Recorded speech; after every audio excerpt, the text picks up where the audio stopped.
Get ready. Hey Marvel heroes, and welcome back to yet another Falcon and Winter Soldier review. This is for episode 5, the penultimate episode. So we're going to kick in with it very soon.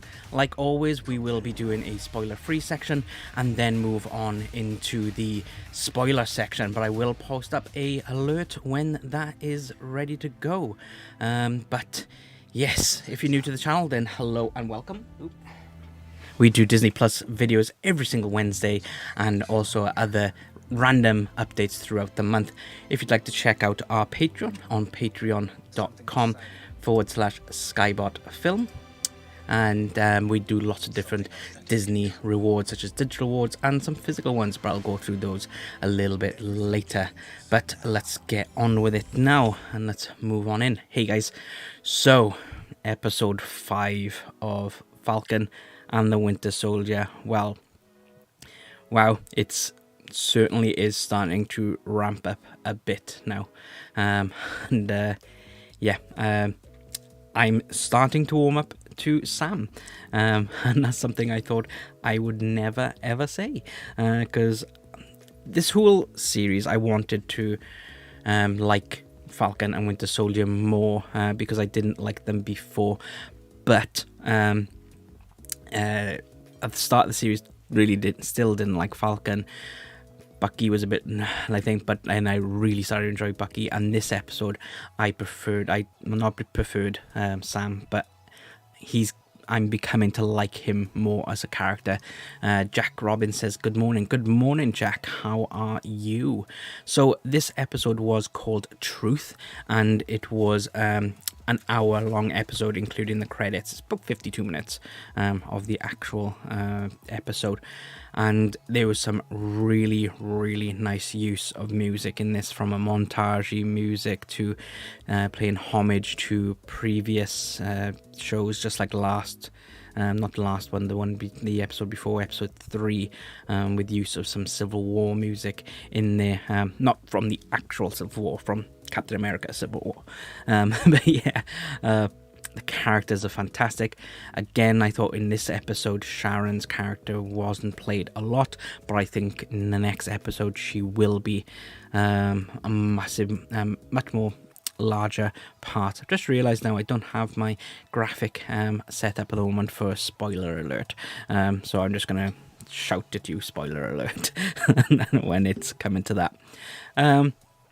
This episode, to me, was two halves. You had like the cinematic part of it to tie off what happened in the last episode, and then it became more of a TV type episode then in the second half. But that was all needed to tie up a lot of loose ends from the previous 4 episodes, ready for this massive finale, which is going to be next week. And I think it's going to be a massive one next week, so really looking forward to the finale of this. What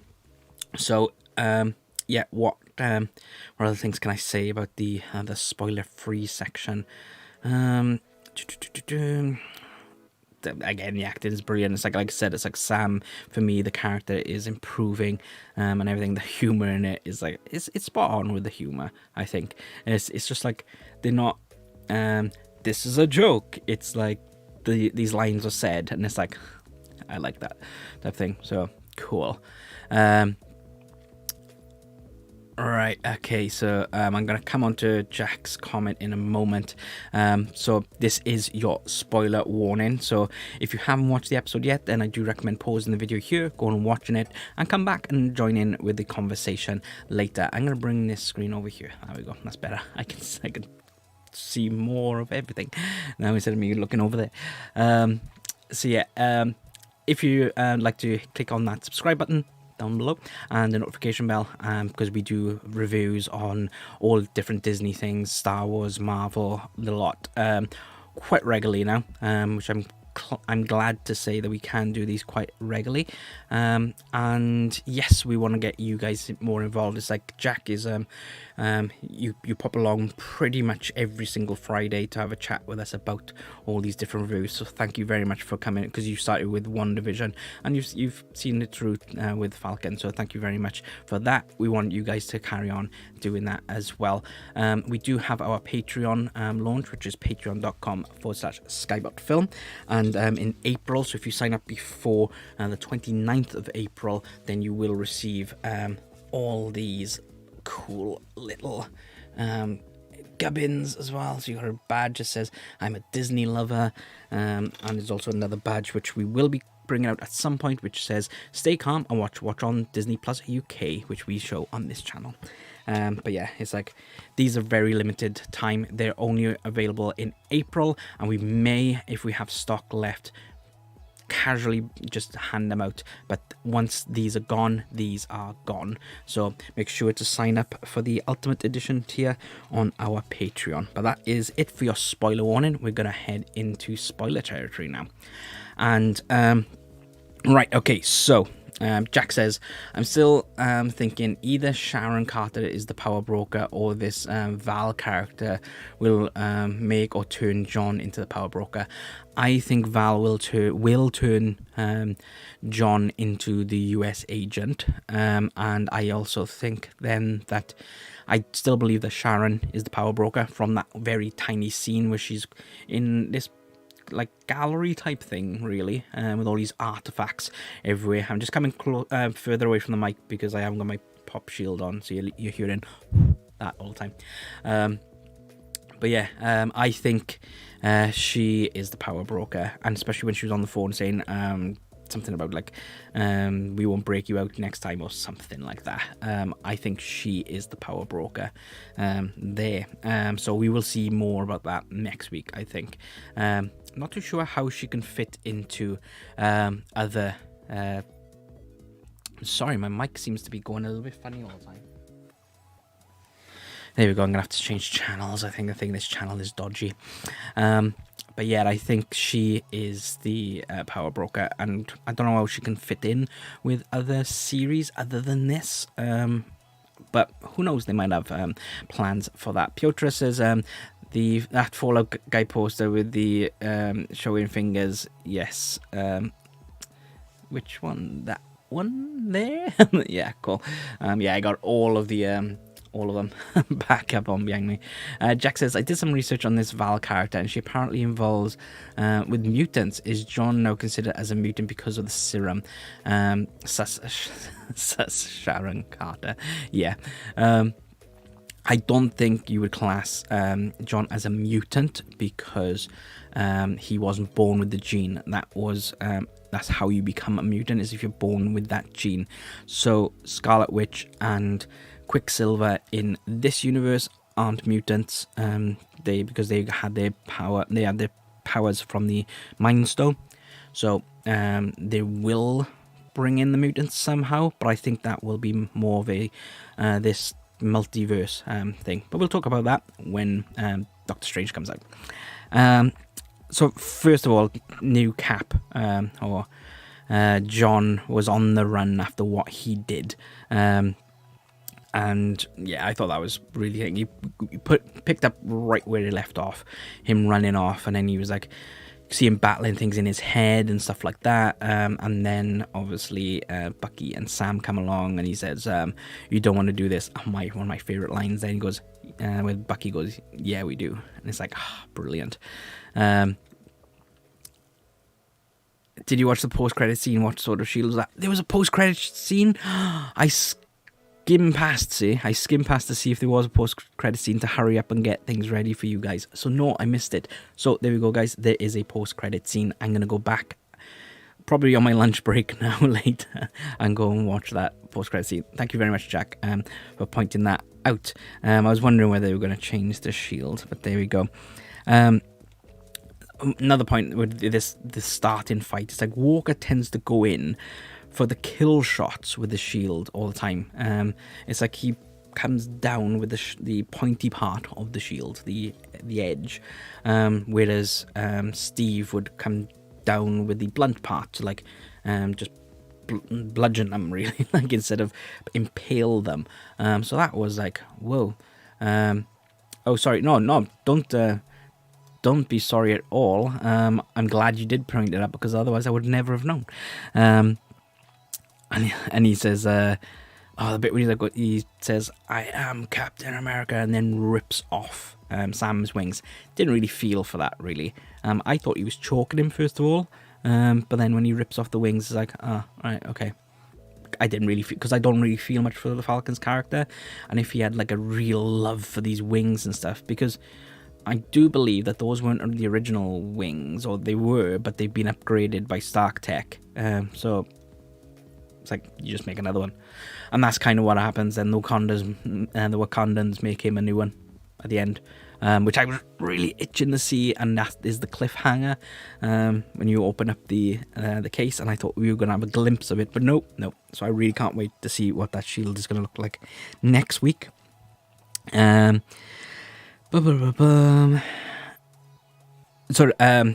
When Val says then about the shield doesn't belong to the US government, it's a grey area. Technically, it belongs to the Starks, because they built it and things like that. They did build it for the US government, so I think that's why it says it's a bit of a grey area, because it doesn't really belong to anyone. Well, the first fight happened. I was fearing Sam and Bucky's life, if I'm honest. John has disgraced the legend of the shield. Yes, definitely, yeah.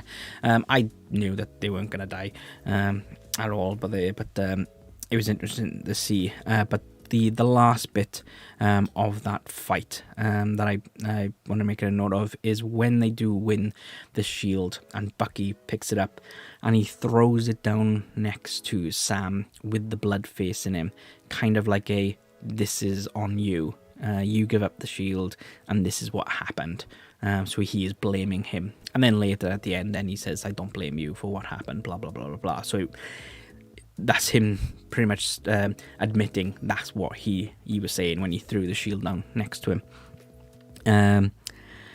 I thought, as a technical thing, when Carly goes back to the camp and they've rounded up everyone, I thought the Steadicam work was really awkward. It was really jittery, and I don't like Steadicam work like that unless it's in with action, because it's like it's messy, and because it's such a quiet, calm moment. But what I'm thinking is possibly the reason why it was all like this is to show the raw emotion of that piece, because she's getting angry that all these people were rounded up and stuff. So that's why it's a bit more fly in the wall type thing. I wouldn't have chosen it myself, but there we go. Let's have a look at the chat room. You guys are very chatty today. This is great. I like Val. She was supposed to be she was supposed to be the big cameo. Possibly, yeah. I think we'll learn more about her in the next episode and in other series that are coming out, I think. Thanks to Beta Short now, I know that Falcon and the Winter Soldier is now PG-14 rated. It is actually, yes, it's 14 plus rated show. It always pops up in the top corner of that. Anyway, I do believe my camera is slightly too much. There we go. All right. And then I want to put some dirt in your eye. Yeah. You love your quotes, Peter, don't you? You're always quoting from songs or different TV or films. Right, okay. Moving on, because I've got less than 10 minutes left now, guys. So I thought, the bit with the Mr. Brady, I can't remember his first name now, but the Secret Soldier guy, that was really powerful, I thought. Some of the things he was saying, and he was experimented on for 30 years, and to explain that a few others were given these serums and they didn't know what it was. They were just told they were tetanuses, but everyone had different powers and not everyone survived. It is totally the Secret Six, the Secret Six storyline. I want to see that. I loved that storyline in the Spider-Man, in the 90s Spider-Man cartoon. If you haven't seen it and you've got Disney Plus, go on now and check it. I think it's called The Secret Six or something like that, and it's all about the Red Skull and Cap and these Secret Six. Yeah, fantastic, brilliant. Yeah, go. Not yet, but after. Right. Let's have a look then. I've made a note that it wasn't a very subtle shaped bag for the shield when Sam was going to him. But there we go. And I thought it was quite powerful when he said they'd never let a black man be Cap, and no self-respecting black man would want to be Captain America. That's powerful because of obviously everything that he's been through, the white supremacy of it all, and he feels the racism in the army as well as the nation. He because of everything that's been done to him, he doesn't feel that that Sam should take up the mantle of Captain America. And to me, it's with like Walker taking the serum and like becoming this angry person. It's like there was only one Captain America, and that would be Steve, because of what was inside, and that was why he was chosen. Because his good nature would be amplified. If you're a good soldier, it doesn't mean a thing really, because like Walker says in his little trial, they made him how he was. He was a killer, a soldier. So that amplifies that really. Just going to quickly go through my notes. So Bucky was flirting with Sarah. I found that quite funny. Right, okay, so the music. I thought when Sam was doing his montage, when he was training to do all these flips and stuff, which were very, very Steve Rogers, I gotta admit. So why is he trying to copy him? Make up your own moves. But I thought the montage music was very much Iron Man 1 themed. It was really cool. I liked that montage music. And I liked the bit when they were throwing the shield and Sam and Bucky were there, and they were both taking in turns. It's like kind of like they are Captain America together, to me. Maybe, possibly. They made a joke that they were in a team, that they were partners, co-workers. They were guys who were mutual friends, but the friend is gone, so they're just guys, type of thing. So I think that they are forming this unity, and they are two people, one mantle, if you will. Let's have a quick little check over the comments, and then we're going to end that there, because that is pretty much what I really liked it. I'm really looking forward to next week's. I am really glad that it's picked up. There was only first couple of episodes, or episode 1 and episode 3 I think were a bit meh to me, but but it picked up and it's delivered. It really has delivered. Not disappointed at all. So let's have a look at these comments. Batrog is back. Is that who Sharon was talking about? Quite possibly. Isaiah Bradley's backstory is so heartbreaking. It really was. Yeah, Isaiah, that's what his name was. Thank you. Love your content. Imagine if your videos like the Road to PS... Imagine if your videos like with Road to PS5, Disney Plus reviews, what's coming to would have thousands, millions of views and so many likes. I know. It really would be... it really would like that. But we'll just go with how it is. We're so thankful for everyone who watches us and gives us feedback and chats with us just like this. You guys are awesome, but we can't grow without you guys.